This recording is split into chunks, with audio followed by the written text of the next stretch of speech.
There comes a moment in life when your heart and your spirit finally have an honest conversation. And that conversation sounds like this. I still care, but I can't keep hurting myself. You may feel sad you're not talking anymore.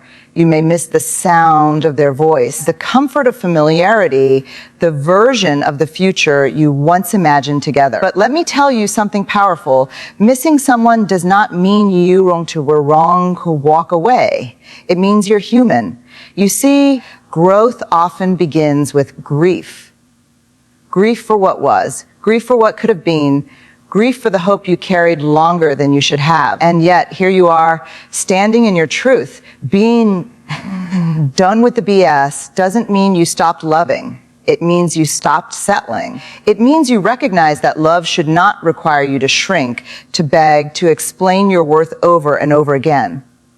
At some point, you realize that peace is more valuable than chaos disguised as connection. And yes, silence can feel heavy. It can feel lonely, but silence also gives you clarity. It gives you space to hear yourself again, to remember who you were before confusion became normal. Sometimes the bravest thing you can do is step back, even when your heart still wants to step forward. Now let's talk about praying for another chance. Praying doesn't always mean asking for things to return the same way.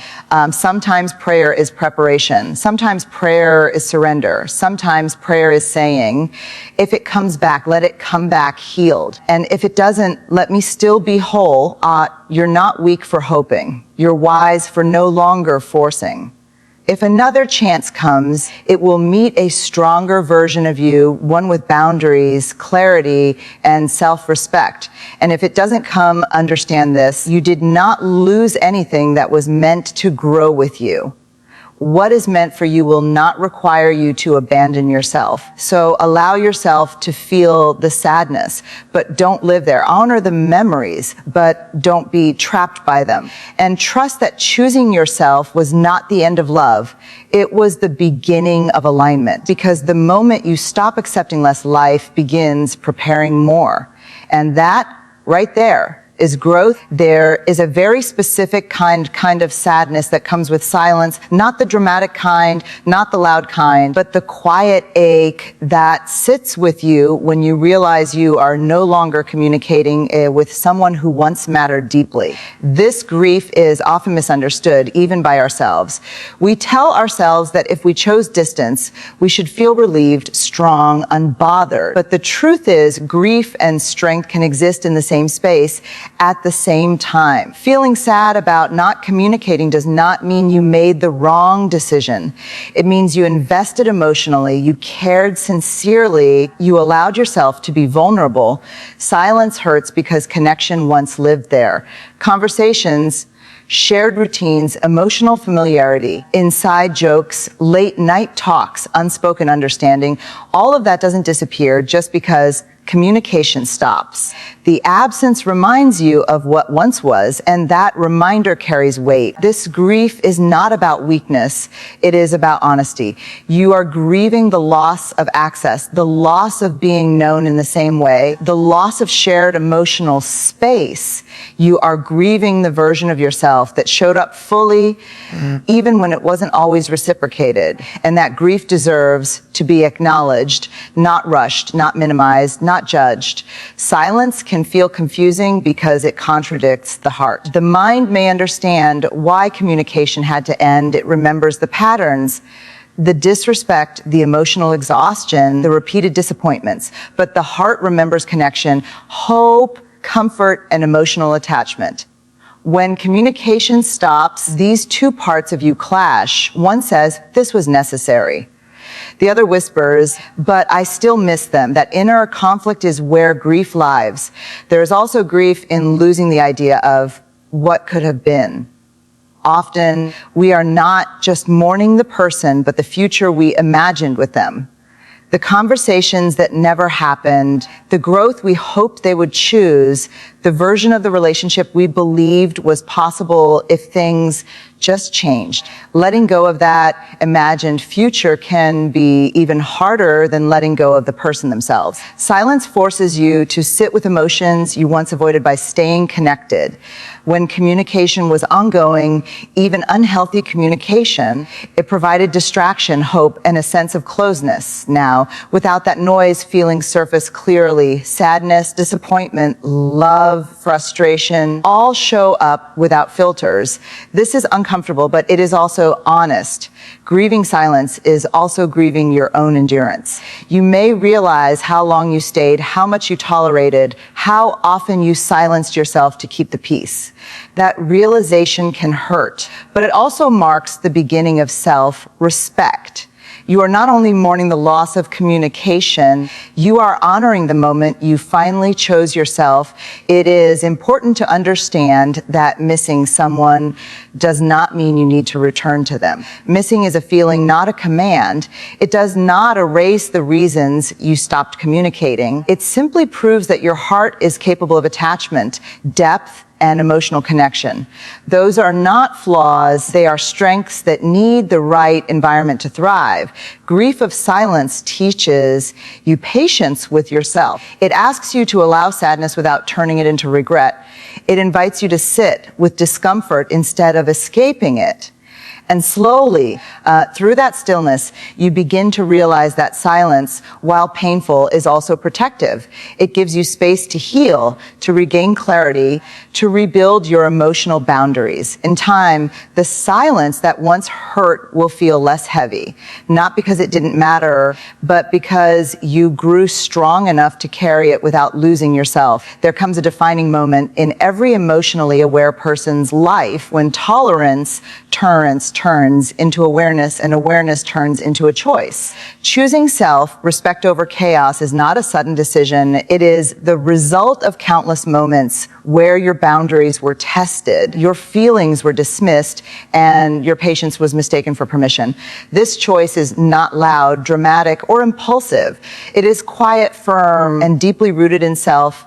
Worth. Being done with the BS does not mean you are angry or heartless. It means you are no longer willing to negotiate your dignity. Chaos often disguises itself as passion, attachment, or loyalty. It convinces you that inconsistency is normal, that emotional confusion is love, and that constantly explaining your pain is part of commitment. Over time, this chaos becomes exhausting. You find yourself overthinking, walking on eggshells, and emotionally adjusting just to maintain connection. Self-respect begins the moment you stop justifying behavior that hurts you. It is the moment you realize that love should not require constant endurance.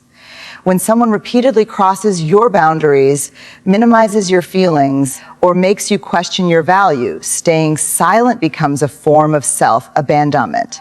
Choosing self-respect means refusing to participate in cycles that drain you emotionally. This choice often comes with guilt.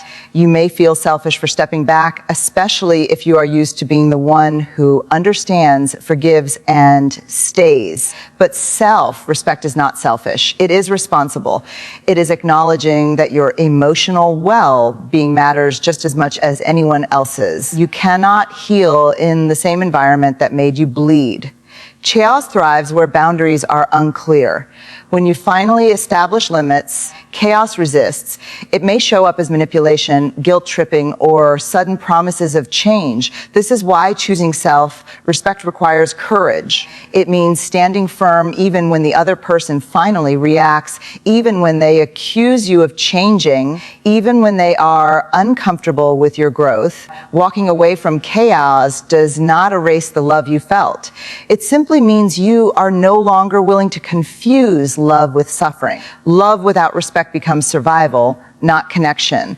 And survival mode is not where healthy relationships grow. Self-respect teaches you that consistency, accountability, and emotional safety are not too much to ask for.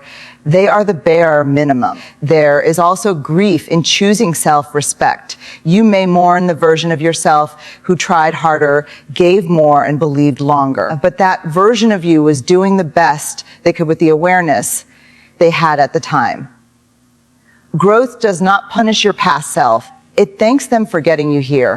Choosing self-respect brings peace, but it is not instant. At first, the absence of chaos can feel unfamiliar, even uncomfortable. You may mistake calm for emptiness because you were conditioned to equate intensity with meaning. Over time, however, peace begins to feel like freedom. Your thoughts become clearer, your emotions more stable, and your energy returns to you. This decision reshapes how you show up in all areas of life. You begin to speak more honestly, tolerate less disrespect, and trust your intuition more deeply. You stop explaining your boundaries to people who benefit from crossing them. You understand that anyone who truly values you will not require you to sacrifice yourself to stay. Choosing self-respect over chaos is not the end of connection. It is the beginning of healthier connections. It sets the standard for how you will be treated moving forward. And most importantly, it teaches you that peace is not something you find in others. It is something you protect within yourself. Distance is often misunderstood as coldness, avoidance, or punishment. In reality, distance can be one of the most compassionate choices you make for yourself. Healing through distance is not about rejecting someone. It is about reclaiming your emotional space. When communication ends, especially after prolonged emotional strain, silence becomes a boundary, and that boundary becomes a pathway to healing. Silence gives you room to breathe again. When you are constantly entangled in emotionally draining dynamics, your nervous system stays in a state of alert. You are always anticipating reactions, preparing responses, and managing emotions that are not entirely your own. Distance interrupts this cycle. It allows your body and mind to rest, to reset, and to return to a sense of emotional balance that may have been missing for a long time. One of the hardest parts of distance is resisting the urge to explain yourself repeatedly. When relationships become chaotic, you often find yourself over-explaining your needs, your boundaries, and your pain. Healing begins when you realize that the right people do not need endless explanations. Silence becomes an answer. It says, I choose peace without engaging in further emotional labor. Distance also helps you regain clarity. When you are too close to a situation, emotions blur reality. You excuse behavior, downplay red flags, and romanticize potential. With space, patterns become visible. You begin to see what was consistent, what was harmful, and what you were tolerating out of habit rather than love. This clarity is not meant to create resentment. It is meant to create understanding. There is a deep kind of self-love in choosing distance. It means you are willing to feel the discomfort of separation rather than the pain of constant emotional compromise. It means you trust yourself enough to step away without needing immediate validation. Self-love is not always gentle. Sometimes it is firm and protective. Healing through distance also challenges your attachment patterns. You may notice how much of your identity was tied to being needed, fixing problems, or maintaining connection at all costs. Silence invites you to reconnect with yourself as an individual, not as a role you played for someone else. This rediscovery can feel unsettling, but it is essential for growth. Distance teaches patience. Healing does not happen overnight. There will be moments when silence feels heavy, when memories resurface, when the urge to reconnect feels strong. These moments are not signs of failure. They are signs of processing. Each time you choose not to break your boundary, you strengthen your emotional resilience. It is important to understand that distance is not about shutting your heart down. It is about protecting it while it heals. You are not becoming colder, you are becoming wiser. You are learning to differentiate between connection that nourishes you and connection that depletes you. Over time, distance transforms pain into insight. What once hurt deeply begins to teach you. You learn what you need, what you will no longer accept, and how you want to be treated. This knowledge becomes the foundation for healthier relationships in the future. Healing through distance is an act of trust in time, trust in growth, and trust in yourself. It is believing that you do not need to stay in emotional turmoil to prove your capacity for love. Sometimes the most loving thing you can do is step back, allow silence to do its work, and let healing unfold naturally. Distance does not erase what mattered. It simply creates space for you to matter too. There is a delicate balance between hope and attachment, and learning to stand in that balance is a sign of deep emotional maturity. Hope without attachment means you can still wish for healing, reconciliation, or another chance without sacrificing your peace or pausing your life. It is not about waiting, forcing, or clinging. It is about trusting what unfolds while remaining grounded in self-respect. Praying for another chance does not mean you are stuck in the past. It means your heart has not turned bitter. It means you still believe in growth, redemption, and transformation. However, hope becomes unhealthy when it keeps you emotionally unavailable to the present. This is where attachment must be released. You are allowed to hope, but you are not required to suffer while hoping. Attachment often disguises itself as loyalty. It tells you that letting go means giving up, that moving forward means forgetting, that peace means indifference. In reality, releasing attachment is not the absence of love. It is the absence of control. You stop trying to manage outcomes, timelines, or other people's healing journeys. You understand that love cannot be forced into readiness. Hope without attachment is an inner decision. It says, if it returns, let it return healed. If it doesn't, let me still be whole. This mindset shifts power back into your hands. You no longer measure your worth by whether someone comes back or changes. Your value becomes self-defined, not situational. Prayer in this context is not a request for the past to repeat itself. It is a request for clarity, growth, and alignment. You are not asking life to bring the same version of the relationship back into your life. You are asking for whatever serves your highest good, even if that looks different from what you imagined. This kind of hope allows you to continue living fully. You invest in your growth, your purpose, and your emotional healing without putting your heart on hold. You stop postponing happiness until an apology arrives or a realization happens. You choose to be present, open, and engaged with life as it is now. There is strength in releasing timelines. When you detach from when and how, you create emotional freedom. You stop checking signs, overanalyzing silence, and assigning meaning to every small detail. Peace grows when you trust that what is meant for you will not require you to chase it. Hope without attachment also protects you from self-betrayal. If another chance ever comes, it will meet a version of you who knows their boundaries, honors their needs, and values emotional consistency. You will no longer accept potential over reality. You will choose actions over promises, effort over words. It is important to remember that not every prayer is answered the way we expect. Some prayers are answered through closure rather than reunion. Some are answered through growth rather than return. This does not mean your hope was wasted. It means it served a deeper purpose. Living with hope without attachment teaches you faith in yourself. You learn that even if things do not turn out the way you once wanted, you will be okay. You will adapt, heal, and continue to grow. That confidence becomes unshakable. Praying without losing yourself is the ultimate balance of heart and wisdom.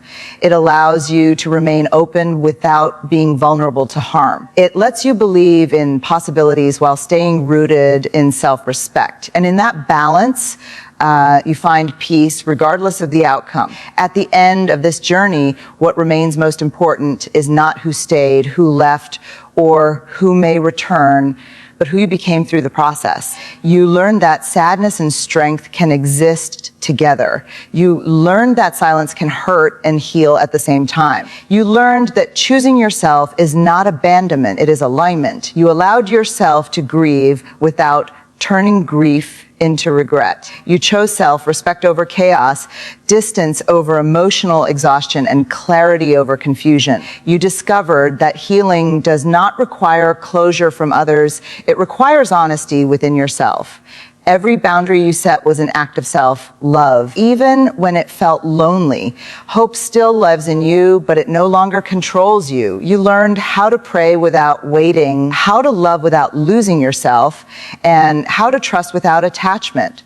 Whether another chance comes or not, you are no longer defined by the outcome. You are defined by your growth, your awareness, and your peace. This is not the end of love. It is the evolution of it. You are no longer asking to be chosen. You are choosing yourself. And from that place of self-respect and emotional maturity, whatever is meant for you will meet you there, whole, healthy, and aligned. Until then, you walk forward with grace, grounded in peace and confident in the truth that you did not lose anything by choosing yourself. You found yourself.